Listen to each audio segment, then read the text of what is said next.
तर नर्मदेच्या नदीमध्ये पाण्यामध्ये जे दगड असतात ना, त्या दगडांपासून हे शिवलिंग बनवलं जातं।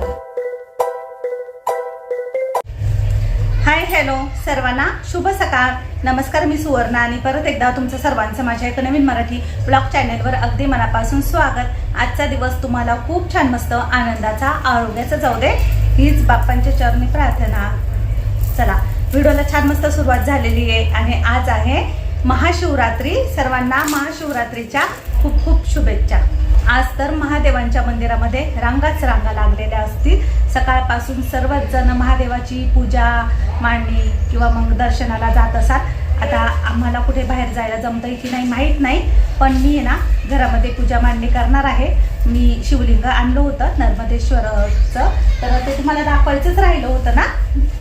मी ओंकारेश्वरला गेली होती ना ट्रिपमध्ये, त्यावेळेस आम्ही तिथे हे घेतलेलं होतं आणि मला खूप खूप इच्छा होती नर्मदेश्वर घ्यायची, तर मी घेतलं आणि आणल्यापासून असंच ठेवलेलं होतं, काढलंच नाही मी, ते बाप्पांजवळच ठेवलेलं होतं। आणि आज म्हटलं छान अशी मस्त नर्मदेश्वराची पूजा करू। तर हे महादेवांचं लिंग, तर हे बघा, तर हे शिवलिंग आहे आणि खाली ना पार्वती मातेचा हा आकार, तर थोडासा आहे ना असा ब्राऊन कलर आहे दगडाचा। तर नर्मदेच्या नदीमध्ये पाण्यामध्ये जे दगड असतात ना, त्या दगडांपासून हे शिवलिंग बनवलं जातं। तर खूप सुंदर असं मी घेतलेलं आहे, मला खूप आवडलं आणि म्हटलं चला आज महाशिवरात्री आहे तर मस्त याच शिवलिंगाची पूजा करू। तर आता इथे बाप्पांच्या मंदिरामध्येच करणार आहे, इथे वरती तर फुलं वगैरे आणलेली राहुल दादाने।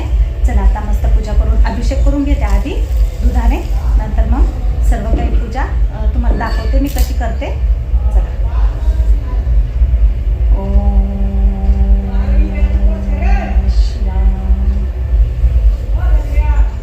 खरं तर नर्मदेश्वर हे शिवलिंग स्वयंभू आहे, म्हणजे नर्मदा नदीच्या पात्रामध्ये पाण्याच्या प्रवाहामध्ये ते आपोआप तयार होतं, त्यामुळे त्याला स्वयंभू म्हटलं जातं। आणि ह्या नर्मदेश्वराची प्राणप्रतिष्ठा किंवा स्थापना करायची गरज नसते। असंही तुम्ही घरामध्ये आणून ठेवलं ना तरी पण त्याची ऊर्जा संपूर्ण घराला पवित्र करत असते। आता मी इथे बाप्पांच्या मंदिरामध्येच शिवलिंगाची पूजा करते, कारण मला खाली जास्त वेळ बसता येणार नाही मांडी घालून, त्यामुळे मी चेअरवरतीच बसली आहे आणि माझं तोंड मी उत्तर दिशेला केलेलं आहे। अशा प्रकारे मी आता सर्वात आधी ना जलाभिषेक करते शिवलिंगावरती थोडंसं पाणी टाकून, आणि नंतर मग आपण दुधाने अभिषेक करायचा। तर इथं मी अभिषेक करण्यासाठी न तापवलेलं, म्हणजे कच्चं दूध असतं ना, जे आपण तापवत नाही, तर कच्च्या दुधानेच महादेवांचा अभिषेक करायचा। पंचामृत घेतला तुम्ही तरीही चालेल, पण ज्यावेळी आपण महादेवांची पूजा अर्चा करत असतो त्यावेळेस आपल्या तोंडातून ओम नमः शिवाय मंत्राचा उच्चार निघत राहिला पाहिजे। तर ओम नमः शिवाय म्हणूनच मी इथे दुधाने आणि पाण्याने अभिषेक करते। तर खालचं जे माझं तांब्याचं ताट आहे ना ते जरा छोटं झालं आहे, त्यामुळे मग मी दुधाने अभिषेक केल्यानंतर ते पुन्हा भांड्यात काढून घेतलं आणि आता पाण्याने अभिषेक करते। तर महादेवांचं हे जे लिंग आहे ना, याला तुम्ही रोज भोग द्या किंवा नका देऊ, रोज पूजा करा किंवा नका करू, तर असं काही नाही। आपण ते घरात जरी ठेवलं ना तर आपल्या घरात अकाली मृत्यू टळतो, घरामध्ये दुःख दारिद्र्य आपलं नष्ट होतं, त्याचा विनाश होतो। त्यामुळे हे जे नर्मदेश्वराचं लिंग आहे ना, आपण आपल्या घरात ठेवलेलं चांगलं असतं। तुमची देवघरामध्ये जरी पितळीची छोटीशी महादेवांची पिंड असेल ना तरी पण हे पण ठेवायला चालतं देवघरामध्ये, पण मी हे देवघरामध्ये ठेवण्यासाठी घेतलं नाही आहे, मी याला वेगळ्या ठिकाणी ठेवणार आहे। ज्यावेळेस मी ठेवेल त्यावेळेस तुम्हाला नक्कीच दाखवेल। आता शिवलिंग मी एका कपड्याने स्वच्छ पुसून घेतलं अभिषेक झाल्यानंतर, आणि आपले 3 बोटं असतात ना त्याला ओला भस्म लावून घेतला आणि अशा प्रकारे भस्म लावून घेतला महादेवांना। आणि मधोमध आता तिथे ना अष्टगंधाचा टिळा लावते। मला महादेवांची पूजा करायला खरं तर पहिल्यापासूनच खूप खूप आवडतं, पण महादेवांचं मोठं लिंग असलं ना तर पूजा करायला खरंच खूप छान वाटतं। तसं तर छोट्या पिंडीची पूजा मी कायम करत असते, वाळूची करत असते, कधी कधी बरेच जण महाशिवरात्रीला मातीचीही पिंड करतात, पूजा करतात। तर इथं बघा किती सुंदर असं आपलं हे महादेवांचं शिवलिंग दिसतंय। खरं तर शिवलिंग खूप मोठ्या साईजमध्ये घरामध्ये ठेवत नसतात, तर मी खूप जास्त मोठंही घेतलं नाही आणि खूप जास्त छोटंही नाही, आपल्याला पूजा करता येईल अशा प्रकारेच घेतलं आहे. आणि खूप साऱ्या ताई विचारतील की ताई यांची प्राईस काय आहे. तर मी हे घेताना मला 800 रुपये सांगितले होते, पण कसं आहे सांगताना ते जास्तच भाव सांगतात, पण आपण थोडंसं कमी जास्त करून घ्यायचा. तर 600 रुपयाला त्यांनी मला दिलं. पण पुढे आली ना मी तर बऱ्याच ठिकाणी ना अजून पण स्वस्त होते हे शिवलिंग, म्हणजे 200ला 300 400 अशा प्राईजमध्ये आम्हाला पुढे बघायला मिळाले. त्यामुळे 4-5 दुकानं बघायची, कारण दुकानदार थोडंसं महागच सांगणार. तर चला आता इथे खूप सुंदर अशी मस्त पूजा झाली आहे.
माझी घरातल्या घरात मस्त महादेवांची शिवपूजा झालेली आहे. खूप सुंदर अशी मस्त फ्लावरची थोडीशी रांगोळी डिझाईन केलेली मी. धूप अगरबत्ती दिवा सर्व काही लावलेलं आहे.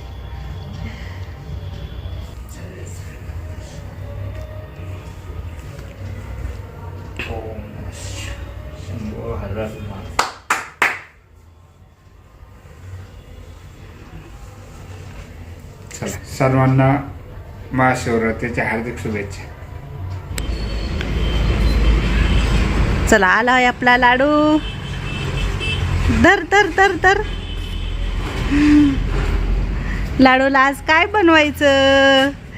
आज महादेव बाप्पा बनवायचं हा ना लाडू. धर बाळा, हे हातात घे शोना.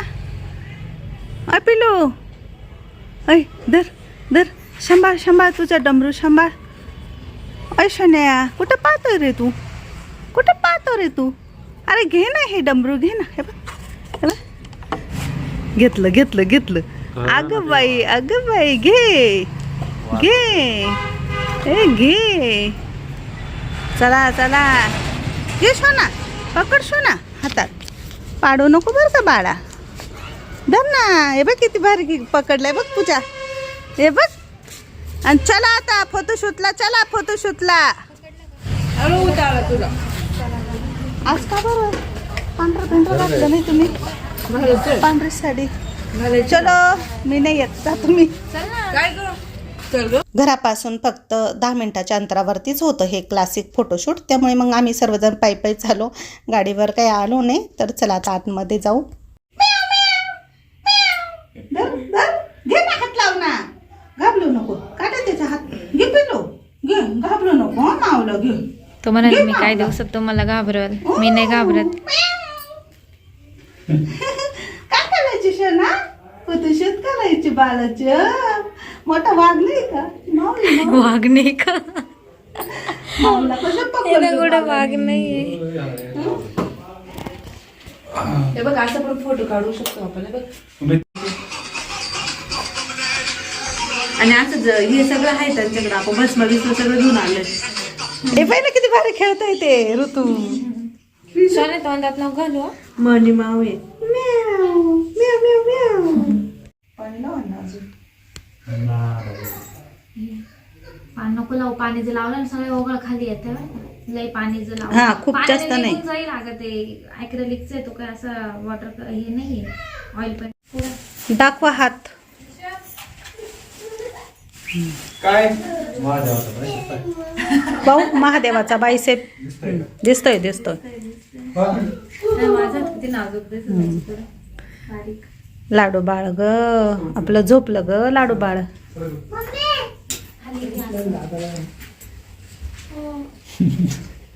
किती हाल ग माझे महादेवाचे. उठू नको. आणि ते त्रिशूल छोटं ते माझ्याकडे फिरवून खाली बघ. कोणतं हे? हा टर्न कर इकडे. बस ओके.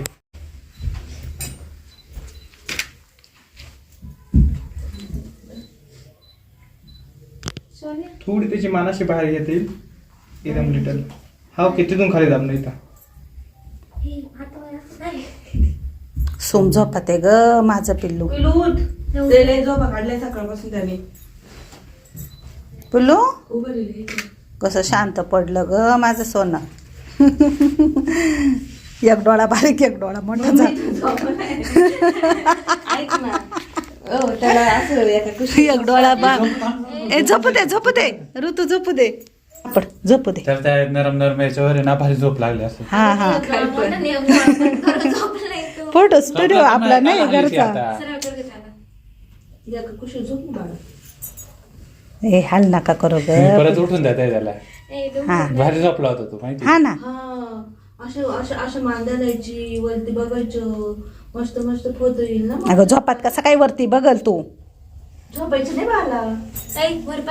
खेळायचं टाइम आहे ना आता. हा? हे बघा आपला लाडू बाळ किती सुंदर दिसतोय, किती क्यूट दिसतोय ना महादेवांच्या वेशभूषेमध्ये. आणि त्याला ना झोपच आवरत नव्हती, त्यामुळे तो झोपत असतानाच आम्ही तिथे ना थोडंफार त्याचं शूट घेतलं. हे बघा रील शूट करण्यासाठी इथे राहुलने आणि ऋतूने ना दोघांनी पण त्यांचे हात आहे ना मस्त असे रंगवले. एक महादेवांचा हात असतो तसा आणि एक पार्वती मातेच्या हातासारखा. आणि दोघांनी छान असं मस्त रील शूट केली, फोटोशूट केलं. आणि बाळाचे मोठे पप्पासुद्धा त्याचं आवरायला आलेले. त्याला आहे ना वाघाच्या चमड्याचे जे कपडे असतात ना ते रेडीमेड मिळतात आता, तर ते पूजाने आणलेले होते. आणि छान त्याच्या कपाळी भस्म लावला. त्याला पण मस्त असं सजवलं त्याने. तर आपला लाडू किती शांत आहे ना, अजिबात रडला नाही. त्याला तर खूप मज्जा येत होती सर्व काही बघताना आणि करताना सुद्धा. तर संपूर्ण शूट करेपर्यंत तो रडला नाही. तर हे बघा आता बाळाचे मोठे पप्पा आहे ना त्याला भस्म ओला करून लावत आहे. मोराच्या पिसाने लावत आहे, कारण कोरडा भस्म त्याच्या डोळ्यात जात होता म्हणून. डन. ए टोपडं पडलं. डन कायचं डन. अगं टोपडं खाली आलं. तिथं बसल्यावर घाल पूजा टोपडं. ते हसत बाई कसं.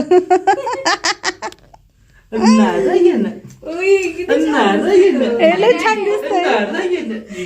आवरा ना घरी हळवा.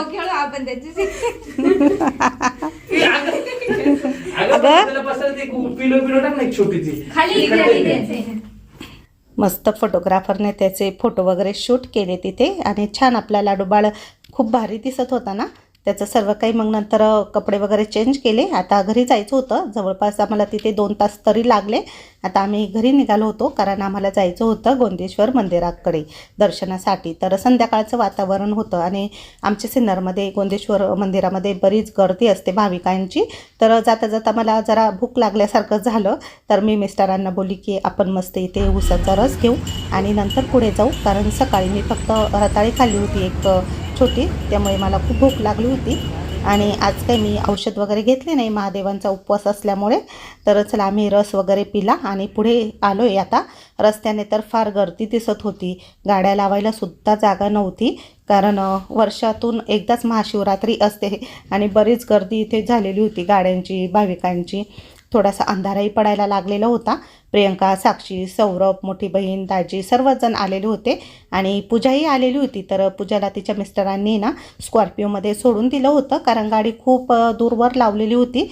मग पूजाचे पप्पा गेले होते लाडूला घ्यायला आणि पूजाही मस्त रेडी होऊन आलेली होती. पिल्ल्याला एवढ्या गर्दीमध्ये कसं न्यायचं. मला वाटलं नव्हतं एवढी गर्दी. अगं दरवर्षी खूप गर्दी राहते. ताट वगैरे घेऊन आले ते ताट. हा एवढी निवांत पूजा नाही होत परत. अगं बाई खूप गर्दी राहते दरवर्षी. एवढं पूजा करायला जाणारच नाही म्हणे. मंदिरामध्ये तर आतमध्ये गाभाऱ्यामध्ये काही नंबर लागला नसता, कारण खूप मोठी बारी होती आतमध्ये.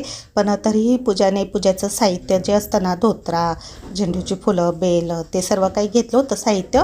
ती घरी पूजा करणार होती, कारण इथे काही चान्स नव्हता आम्हाला पूजा करायला. आपला मस्त छोटा महादेव पण कसा चालला आहे, खूप सुंदर दिसत होता तो.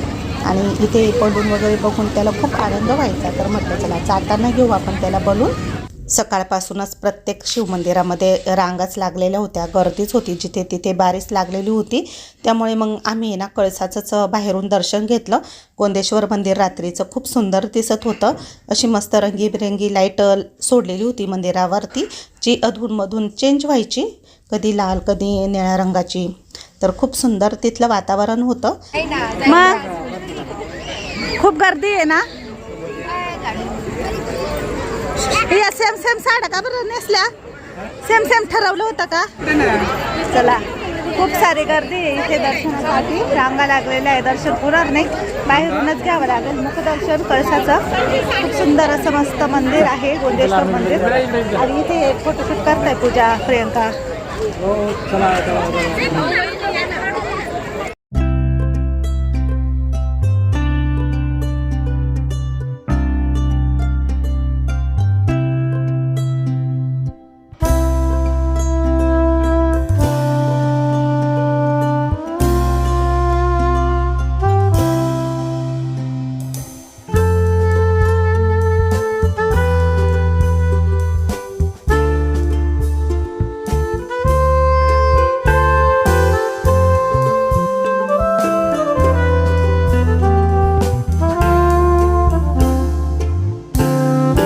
या ताई पण आपल्या यूट्यूब फॅमिलीमधल्याच आहे. तर त्यांनी मला तिथे बघितलं आणि माझ्याशी बोलायला आल्या. तर त्यांना माझे व्हिडिओ खूप आवडतात. तर त्या बोलल्या आणि मला तिथे त्या भेटल्या. तर खूप छान वाटलं त्यांच्याशी बोलून. नंतर आम्ही मग घरी आलो. रात्रीचे 8 वाजले होते घरी यायला आम्हाला. आता फराळ बनवायचा होता, कारण दिवसभर तिखट मिठाचं बरेच जण खात नाही, बरेच जण रात्री पण खात नाही, पण आमच्याकडे मग खातात, काही जण खातात. तर मी इथे साबुदाणा भिजवला होता 4 वाजता. राहुलला आणि राहुलच्या पप्पांना दोघांना पण साबुदाणा बनवून देते. तर साजूक तुपामध्येच बटाटा आणि हिरवी मिरची थोडीशी फ्राय केली आणि दोघांनाही साबुदाणा परतवून दिला.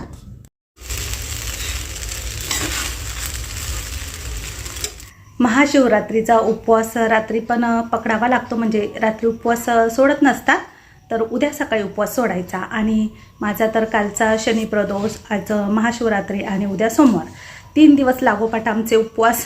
तर खूप थकल्यासारखं दमल्यासारखं झालं आहे मला. आणि 2 दिवस कार्यक्रम पण होता, त्यामुळे तिकडे ये झाली आणि थोडीशी दवदवत झाली. माझं डोकं पण जाम दुखतं आहे, जड झालं आहे. आता साबुदाणा बनवला आहे राहुल आणि राहुलच्या पप्पांसाठी. मला जास्त साबुदाणा बटाटा खायचा नाही आहे, तर मी उसाचा 2 ग्लास रस पिला आत्ता मगाशी आणि पोट भरलेलं आहे माझं. तर मी आता मस्त झोपून घेते, उद्या सकाळी फ्रेशमध्ये बोलते. आजचा व्हिडिओ इथेच संपवते.